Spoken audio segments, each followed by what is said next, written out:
ठीक है, रिकॉर्डिंग हो रहा है भाई। चलो शुरू करते हैं आज का सेशन। देखा जाए कि आज क्या है। कॉन्फिडेंस बूस्टर सीरीज का अगला पार्ट लेके आए हैं। देखते हैं क्या क्या सवाल है, कैसा कैसा सवाल है।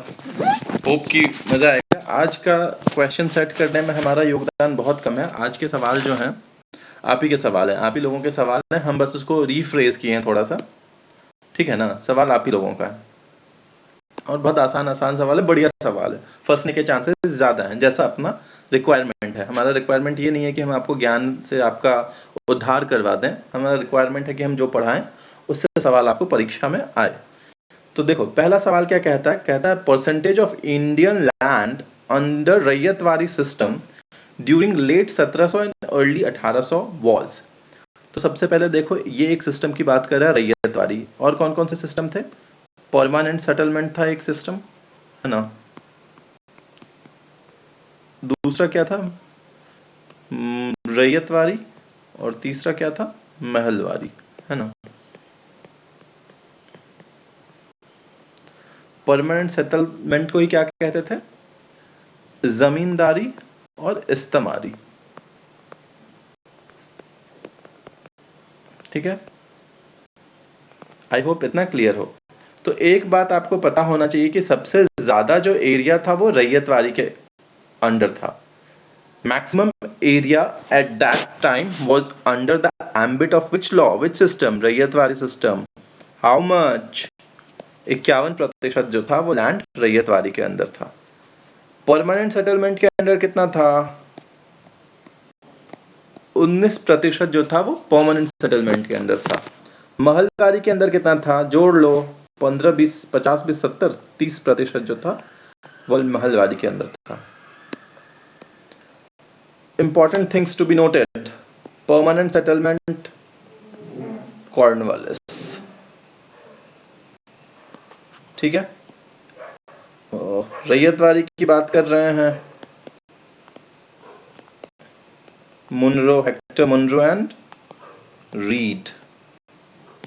महलवाड़ी मैकेंजी,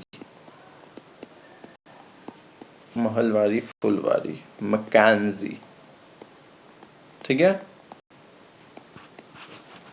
एरियाज अगर जानना चाहते हो आप तो रैयतवाड़ी बहुत इंपॉर्टेंट है, क्योंकि अभी कैंसिल जो परीक्षा हुआ उसमें आया था। कौन कौन सा एरिया है under Ryotwari, which are the areas which came, Madras, Bombay, है ना। बिहार किसके अंदर आता था, बिहार आपको पता होना चाहिए किसके अंदर आता था। महलवाड़ी में क्या कौन सा इंपॉर्टेंट एरिया आ रहा है, महलवाड़ी में आ रहा है UP, central provinces and areas like this.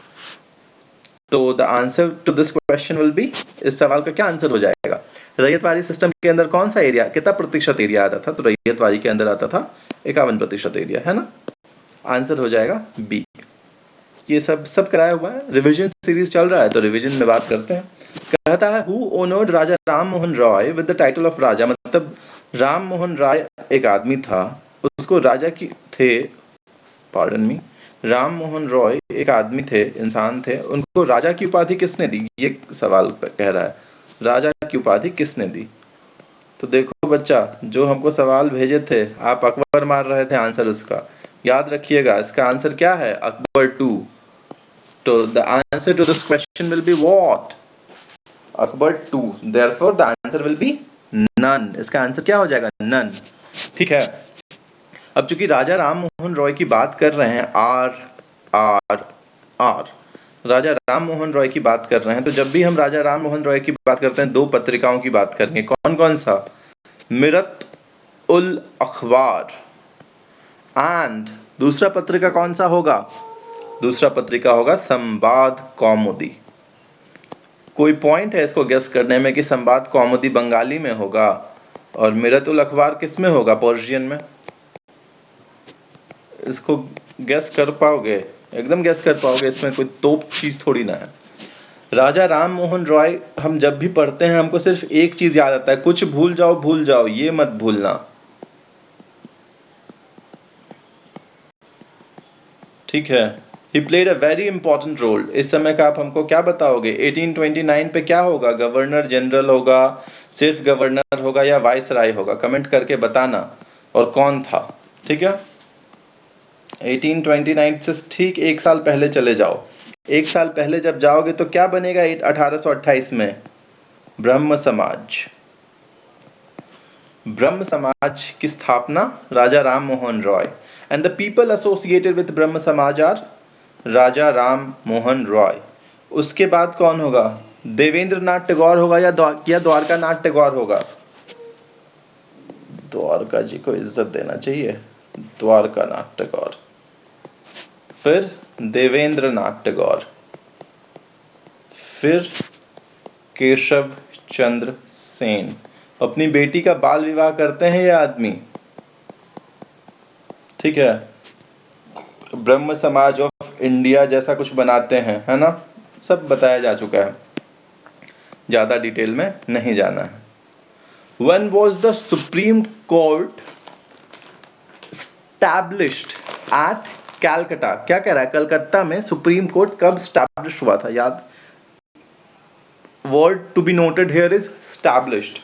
तो जब आपको रेगुलेटिंग एक्ट ऑफ 1773 1773 पढ़ाया जा रहा था, ये वही एक्ट है बंधु जिस एक्ट के तहत क्या हुआ था? गवर्नर का नाम चेंज करके गवर्नर जनरल कर दिया गया था, है ना।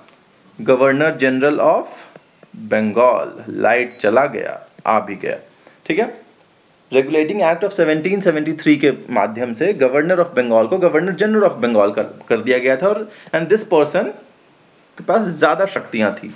ज्यादा शक्तियां कैसे थी? ब्रह्मास्त्र की शक्तियां आ गई थी। किसके कंपैरिजन में ज्यादा शक्तियां थी? बॉम्बे और मद्रास वाले गवर्नर के कंपैरिजन में ज्यादा शक्तियां थी, ठीक है। कौन था यह आदमी? Warren Hasting. तो इतना जानकारी से एक चीज तो यहां कट गया कि ये बचवा जो होगा यहां पे, ये गवर्नर नहीं होगा, या तो गवर्नर जनरल ऑफ बंगाल होगा, या गवर्नर जनरल ऑफ इंडिया होगा, या फिर वाइसराय ऑफ इंडिया होगा, है ना, ठीक है। अब देखो, इसी में बोला गया था supreme court will be established at Calcutta, ठीक है। प्रपोजल सुप्रीम कोर्ट के बनने का कब था? 1773। स्टैब्लिश कब हुआ था? 1774। वो एलिजे इम्फे ये सब पढ़ लेना, पढ़ने का मन हो तो, ठीक है। इसमें इतना ही बताएंगे हम। Who among the following was associated with अमृत बाजार पत्रिका?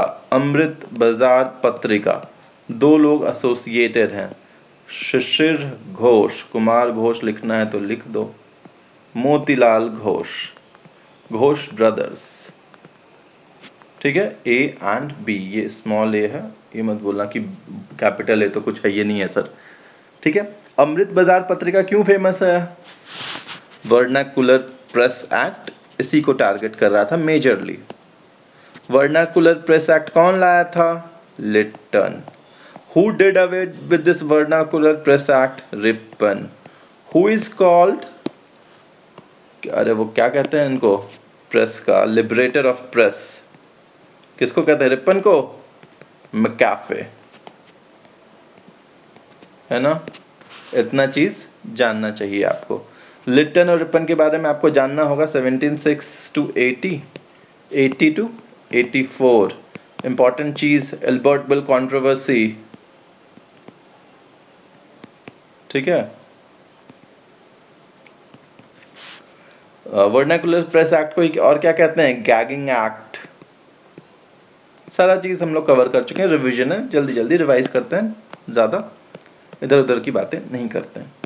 कह रहा था the first Muslim to be hanged as per records available was associated with which of the following? Kakori action, Kakori हत्याकांड पहले बोलते थे, काकोरी रॉबरी कहते थे, अब योगी आदित्यनाथ जी ने काकोरी एक्शन नाम दे दिया है इसको।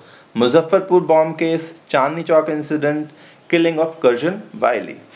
तो आपको पता होना चाहिए हिंदुस्तान रिपब्लिकन एसोसिएशन, जब आप रिवोल्यूशनरी एक्टिविटी फेज पढ़ोगे, कहाँ पे ये बना था? कानपुर में। हिंदुस्तान सोशलिस्ट रिपब्लिकन एसोसिएशन कहाँ बना था? कोटला, फिरोज शाह कोटला, दिल्ली, है ना। Ram Prasad Bismil,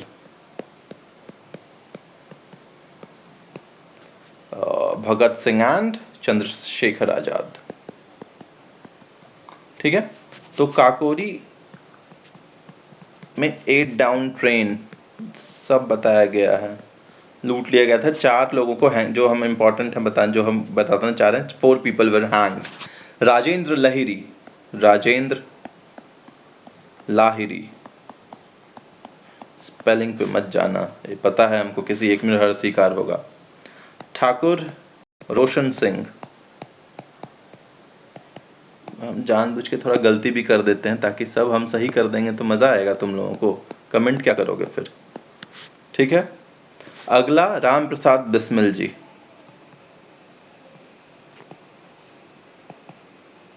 and Ashfaqulla Khan, Ashfaqulla Khan,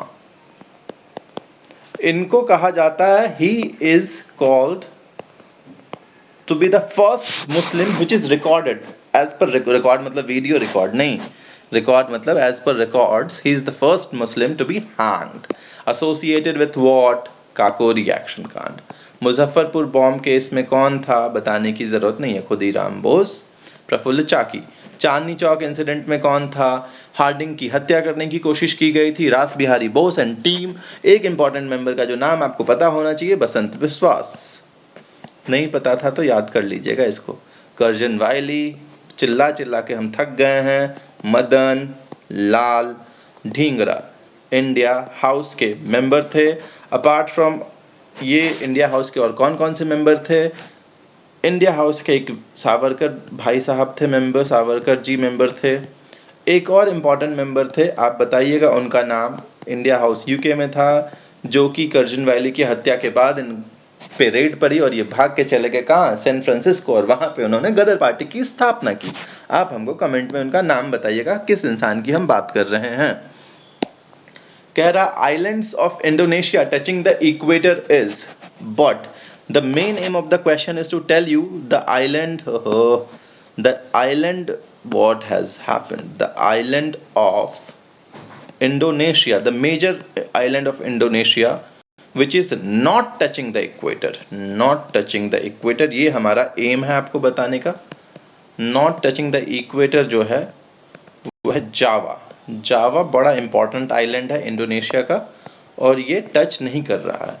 but सवाल पूछा है टचिंग द इक्वेटर, तो टचिंग द इक्वेटर में सुमात्रा हो जाएगा, बॉर्नियो हो जाएगा, आंसर हो जाएगा मोर। बट आपको ये याद रखना है कि जावा जो है वो टच नहीं करता है।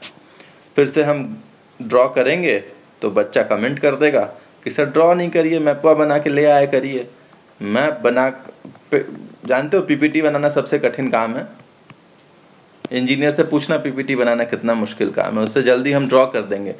परीक्षा में जाओगे तो मैपवा लेके जाओगे कि परीक्षा में तो कॉपी में ड्रॉ करोगे ना जी, मेंस में तब कहोगे कि सर मैप बनाना सिखा दीजिए, तब तुमको हमारा यही मैप अच्छा लगने लगा कि सर ये नॉर्थ अमेरिका बड़ा बढ़िया बनाए हैं, आप साउथ अमेरिका भी बनाइए ना। और अभी तो कह रहे हो कि सर जल्दी जल्दी बनाइए, उसमें पीपीटी में ले आइए ना, आप काहे फालतू में टाइम पास करते हैं यहाँ। अब देखो बहुत बढ़िया सवाल है, ये क्या कह रहा है? 103 + 98 इंटू 103 + 98, यानी 103 + 98 का होल स्क्वायर माइनस 103 - 98 इंटू 103 - 98 का whole square divided by 103 into 98, यानी ये क्या कह रहा है? a + b का whole square minus a - b का whole square by a into B.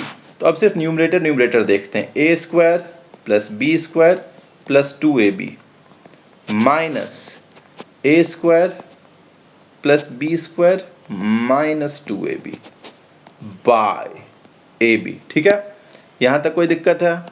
होगा तो क्लास जाके देखो, क्लास देखोगे नहीं, चाहोगे कि सब एक ही दिन में सीख जाओ।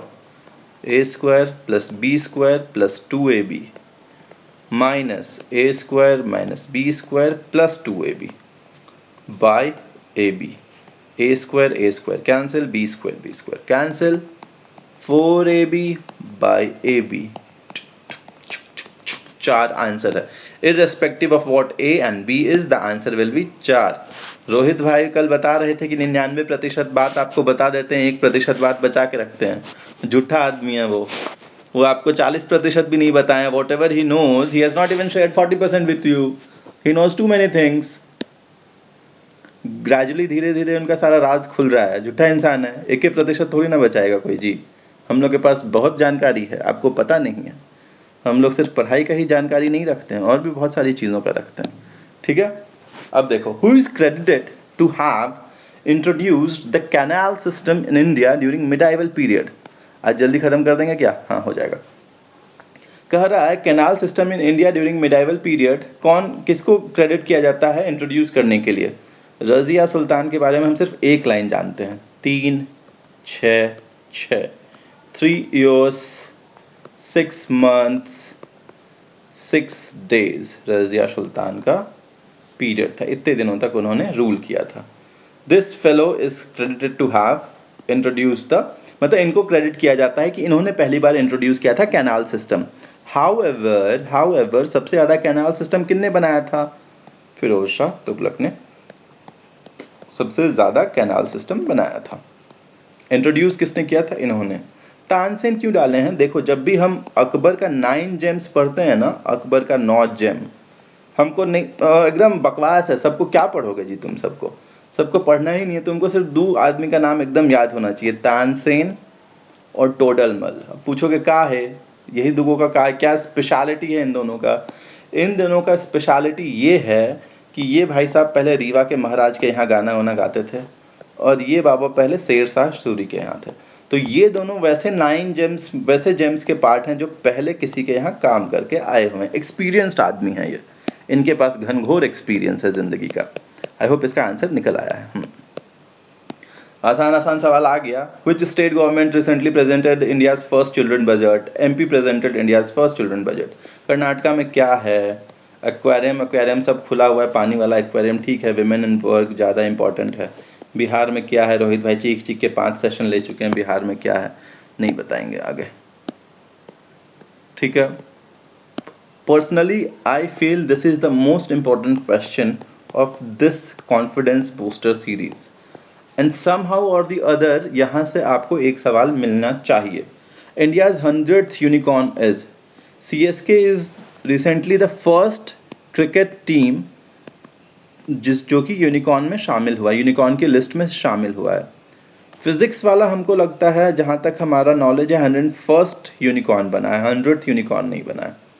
फिजिक्स वाला क्या है? BPSC कॉन्सेप्ट वाले से कोई रिश्ता नहीं है फिजिक्स वाला का. फिजिक्स वाला रिसेंटली एक IIT JEE और मेडिकल की कोचिंग संस्थान है, मतलब पढ़ा तो ये काफ़ी दिनों से रहे हैं ऑनलाइन, बट अब थोड़ा ज़्यादा लाइमलाइट में है. The answer to this question is neo bank open is the 100th unicorn. India का 100वां यूनिकॉर्न है. यूनिकॉर्न क्या होता है वो देख लेना यार, $100 बिलियन का जिसका रेवेन्यू हो या क्या हो, वो सब में हम ज़्यादा इंटरेस्टेड नहीं हैं. हम तुमको सिर्फ ये, हमारा एम तुमको परीक्षा पास करवाना है. तुमको नियो बैंक ओपन का नाम याद होना चाहिए, ये 100th है. CSK तुमको पता ही होगा कि क्रिकेट टीम है जो कि यूनिकॉर्न बना है. फिजिक्स वाला ठीक है 101st है. मुंबई इंडियन अभी तक यूनिकॉर्न किस उपाधि में नहीं आया है, तो इसको हम छुपा देते हैं. ठीक है, नियो बैंक इंडिया. तो अब से ग्रेजुअली हम कोशिश करेंगे कि मैथ के सवाल को भी डाला जाए. जैसे आज हमने एक डाला है, और ये सवाल हम चिल्ला के हज़ारों बार करवा चुके हैं. आपको अलजेब्रा का जब हमने लेक्चर लिया होगा तो हमने काफ़ी बार ऐसा सवाल करवाए हैं. होप मज़ा आया होगा. ये आप ही के सवाल थे, एक आधी सवाल इसमें मेरा था, बाकी सारे सवाल आपके थे. और अगर मज़ा नहीं आया तो आप खुद को गाली दीजिए, हमको नहीं दीजिएगा. ठीक है, बाय फॉर द डे. पढ़ो बढ़िया से, एंजॉय करो.